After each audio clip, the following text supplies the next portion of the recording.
Hello everyone, welcome back to Shikha Advaitya vlogs. ఈ వ్లాగ్లో Dasara celebrations ఎలా చేసుకున్నాము అనే దాని గురించి షేర్ చేసుకోవాలనుకుంటున్నాను. సో మేము ఆయుధ పూజ మాత్రం చేస్తాం. దసరా స్టార్టింగ్ అంతా మామూలుగా పూజ చేసుకుంటాం, కానీ ఆయుధ పూజ మాత్రం ఖచ్చితంగా వెహికల్స్ ఉన్నాయి కాబట్టి చేసుకుంటాం అన్నమాట. అది నైట్ ఈవినింగ్ ఒక 6కి అలాగా స్టార్ట్ చేసి 7లో కంప్లీట్ అయిపోయేలాగా చేసుకుంటాము. సో మాకున్న వెహికల్స్ కారు, 2 బైక్స్, ఒక బైక్, ఒక స్కూటీ. ఆ వెహికల్స్కి అంతా మంచి జరగాలని.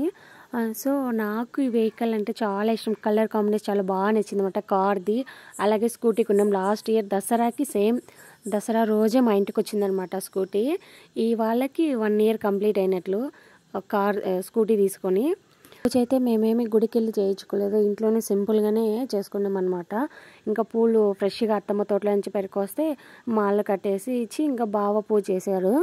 బాగున్నాడు కాబట్టి ఇంకా మహి తోట దగ్గరికి వెళ్ళినాడు. వచ్చేసరికి అంతా ఒకేసారి అన్ని వెహికల్స్కి పూజ చేసుకునేసి ఇంట్లోనే సింపుల్గా టెంకాయ కొట్టుకొని పూజించుకునేసినాం అనమాట. ఎవ్రీ ఇయర్ కూడా ఆయుధాల పూజని ఇలాగే సెలబ్రేట్ చేసుకుంటాము. మా పిల్లలైతే నిమ్మకాయలు తొక్కిస్తాం కదా, అప్పుడు క్లాప్స్ కొడుతున్నారు. వాళ్ళకి ఎంత హ్యాపీ అయిపోయిందో. దసరా రోజు అయితే గ్రాండ్గా సెలబ్రేట్ చేసుకోకపోయినా సింపుల్గా అయితే ఇంట్లో పూజ చేసుకొని గుడికి అయితే కంపల్సరీ వెళ్ళేసి వస్తాము. సో నేను పూజ అంటే కంపల్సరీ నాకు ముగ్గు అనేది ఒక ఎమోషన్ లాగా అనమాట. ముగ్గు నిండుగా ఉంటే ఇంట్లోకి దేవతలు ఆహ్వానం అవుతారు అనే ఫీలింగ్ నాకు చాలా ఎక్కువ. సో ముగ్గు అంతా వేసుకున్న తర్వాత ఇంట్లో పూజ, పూలంతా మా తోటలో కాసినట్టు కాబట్టి ఫ్రెష్గా ఉన్నాయన్నమాట. చాలా బాగున్నాయి పూలంతా. ఇంట్లో పూజ అయిపోయి టెంకాయ కొట్టుకునేసి ఇంకా తులసి కోట దగ్గర కానీ పూజ చేసుకున్నామంట. ఈ తులసి కోట ముందు చాలా బాగుండేది, టెంకాయలు అంతా రావడం వల్ల మొత్తం తగ్గిపోయింది. ఈ పక్క వేసిండే ముగ్గు అది. ఇంకా పూజ నైవేద్యంగా వచ్చేసి ప్రసాదం స్వీట్ పొంగల్ చేశాను. ఇక్కడ చేసేసి మేము గుడికి వెళ్ళాలనుకున్నాను. ఈసారి ఎందుకో అమ్మవారికి బట్టలు పెట్టుకోవాలని నాకు అనిపించింది. ఇంక ఇంట్లో మహికి అత్తమ్మ వాళ్ళకి చెప్తే ఓకేనారు అక్క వాళ్ళు అంతా. ఎంత నిండుగా ఉంది కదా పూలతో చూసేకి. ఇంక ఇంట్లో పూజ అంతా అయిపోయాక గుడికి వచ్చేసాము. గుడి వచ్చేసి మా గ్రామదేవత ధనువారమ్మ గుడి, ఇంకా సొప్పలమ్మ గుడి. నా ఓల్డ్ వీడియోస్లో ఎవ్రీ వీడియోలో చూస్తూనే ఉంటారు కదా, అదే అనమాట టెంపుల్. మేమే ఉన్నాము, అక్క కృతిక రాలేదు. ఇంక అత్తమ్మ ఇంటి దగ్గర ఉంది, మామయ్య బెంగళూరు వెళ్ళారు. సో రాలేదు మామయ్య, మేమే వెళ్ళాము అనమాట.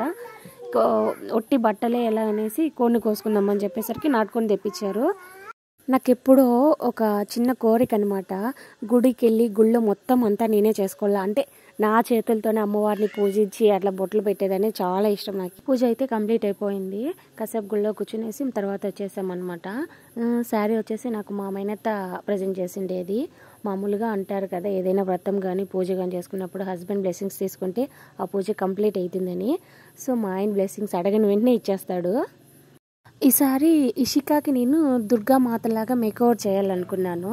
సో అందుకోసం మెహందీ ఏం లేకుండా ఉంటే కుంకుమ ఉంటుంది కదా రెడ్ కలర్, దాంతో అలాగ పెట్టేసాను. చాలా బాగా వచ్చింది.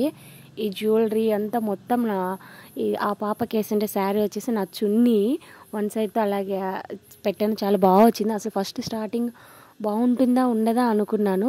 అందరూ బాగుంది అని చెప్పారు. అత్తమ్మ, మామయ్య, మహి, బావ అంతా చాలా బాగుంది లుక్, పాపకి బాగుంది అని చెప్పా. ఆ స్టిక్ వచ్చేసి మామూలుగా కట్టి ఉంటుంది కదా, ఆ కట్టికి పసుపు పూసేసి అది షేప్ వచ్చేలాగా పేపర్తో డ్రాగ్ చేసేసి అలాగా పెట్టాను అనమాట.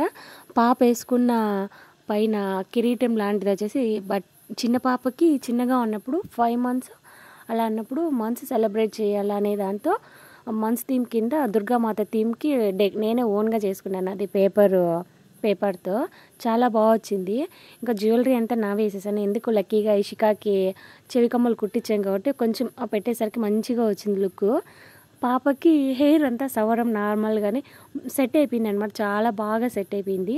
పెద్దగా ఏమీ వాడిన లేదు మేకప్ ప్రోడక్ట్స్ అలాగే ఏమో, జస్ట్ పాప కదా సింపుల్గా పాప క్రీము, పాప పౌడర్లతోనే ఇంకా కుంకుమ, రెడ్ కుంకుమతో తిలకం లాగా పెట్టి వైట్కి చుక్కలకు వచ్చేసి తెల్లం కొమ్ముతో యాడ్ చేశాను.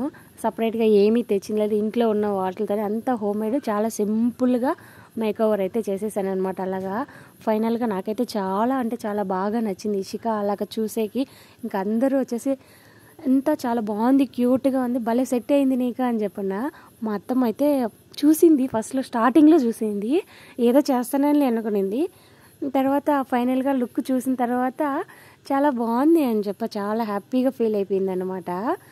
నాకు లక్కీ ఏమంటే ఆ రోజు ఎందుకు మంచిగా టైం ఎలా పాసిబుల్ అయిందంటే బట్టి నిద్రపోతాండింది. తను కానీ మేల్కొని ఉంటే అస్సలు ఇషికాకు పాసిబుల్ అయ్యేదే కాదు, తనకే చేయాలని చెప్పేది. అత్తమ్మ స్మైల్ చూడు, అసలు వాళ్ళ హ్యాపీనెస్ ఎంత బాగుందంటే వాళ్ళ ఫేస్లో స్మైల్ చూస్తేనే తెలుస్తుంది ఎంత హ్యాపీగా ఉన్నారనేది. నిజంగా పిల్లలకి ఏదైనా చేస్తే మా ఇంట్లో మొత్తం చాలా బాగా రిసీవ్ చేసుకుంటారు అనమాట, మంచిగా మెమరీస్గా ఉండేలాగా. ఇంకా అత్తమ్మ అయితే మంచిగా సపోర్ట్ చేసింది. మా అమ్మాయి కానీ ఇషాన్ అయితే షాక్ అయిపోయాడు, అందరూ షాక్ అయిపోయారు అనమాట, ఎవ్వరు లేరు అంతా ఒక్కొక్కరు షాక్ అయిపోయారు అలాగా చూసి. నాకైతే చాలా బాగా నచ్చింది.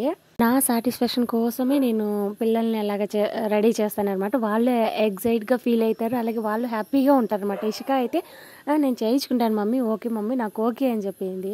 సో తను కొంచెం కోఆపరేట్ చేసిందాన్ని కాబట్టి కొంచెం పాసిబుల్ అయింది నాకు తొందరగాని. ఈవినింగ్ ఇంట్లో వర్క్స్ అంతా కంప్లీట్ అయ్యాక ఆ పాపను రెడీ చేసి అప్పుడు క్లిప్స్ కొన్ని యాడ్ చేసి తీసుకున్నాను. ఫైనల్గా అవుట్పుట్ అయితే చాలా బాగా వచ్చింది. చూసేకి ఎంత బాగుందంటే ఇషిక సేమ్ అమ్మవారు అనే ఫీలింగ్, చిన్న అమ్మవారు, మా ఇంటి దుర్గమ్మ. నాకైతే చాలా బాగా నచ్చింది. అత్తమ్మ మామయ్య కానీ ఎంత అమ్మోరు ఉన్నట్లుంది కదా అని చెప్తున్నా అత్తమ్మ మామయ్యతో. నిజంగా పిల్లలకి ఏదైనా అలాగా డెకరేట్ చేస్తే చాలా బాగుంటారు, క్యూట్గా చూసేకి వాళ్ళకి ఆనందంగా ఉంటుంది, మనకు సాటిస్ఫాక్షన్. మన పిల్లల్ని అలా చూసిన దానికి మనం ఎలాగో అప్పట్లో చేసుకోలేదు, బట్ నా పిల్లలకి చేయాలా అనేది నా కాన్సెప్ట్ అనమాట. It's my own personal thought. నేను దానికోసం ఇంకా పిల్లలు కానీ ఈజీగానే చేస్తాను, హెవీగా చేయను. వాళ్ళు పాసిబుల్ అయ్యేంత వరకు వాళ్ళకు ఓకే అనిపిస్తేనే చేస్తాను, లేదంటే కష్టపెట్టేది అయితే ఉండదు. పిల్లలు హ్యాపీగా ఉంటే నాకు హ్యాపీ అనిపిస్తుంది కాబట్టి నేను వాళ్ళని అడిగి ఇషిక ఓకే మమ్మీ అని చెప్పిన తర్వాతే చేశాను అనమాట. ఆ లుక్ చాలా బాగా వచ్చింది. కొంచెం పాప కొంచెం పెద్దదైంది కదా, చిన్న పాప తల చిన్నగా ఉంటుంది, నాకు కొంచెం కిరీటం అడ్జస్ట్ చేయాలా. చైత్రకంటే బాగా సరిపోయేది, బట్ పాసిబుల్ అయింది. ఎంత కష్టపడి తీసుకుంటే ఆ హ్యాపీనెస్ నాకైతే మాటలు అస్సలు రాలేదు. ఎంత బాగుండిందో ఇషిక చూసేకి. బట్టి లేచి ఇషికాని చూసి సర్ప్రైజ్ అయిపోయింది. ఎంతగా అంటే కొత్తగా వేసుకునేది, బ్యాంగిల్స్ వేసుకున్నావు, నువ్వు అన్నీ పెట్టుకున్నావు అనేసి అమ్మవారు గెటప్ వేసాను అంటే బట్టికి చాలా భక్తి ఎక్కువ అనమాట. వెంటనే కాళ్ళు మొక్కేసుకుంటుంది. పెద్దోళ్ళు అయిందనుకో ఇషికాకి మొక్కుకుంటుంది. ఇషిక మమ్మీ అక్షింతలు ఈ మమ్మీ నేను బ్లెస్ చేస్తానంటే వాళ్ళ హ్యాపీనెస్ బేసిక్గా నేను వీళ్ళు ఇలాగుంటేనే చాలా బాగుంటుంది అనుకుంటా.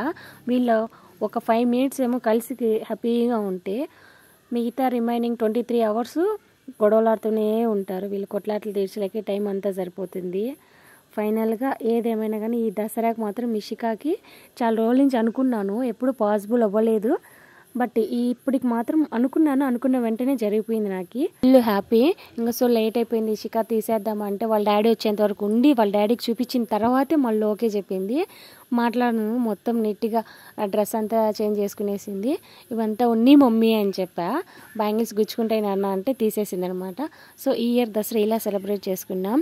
మరిన్ని అప్డేట్స్తో మీ ముందుకు వస్తా. Thanks for watching. Bye bye.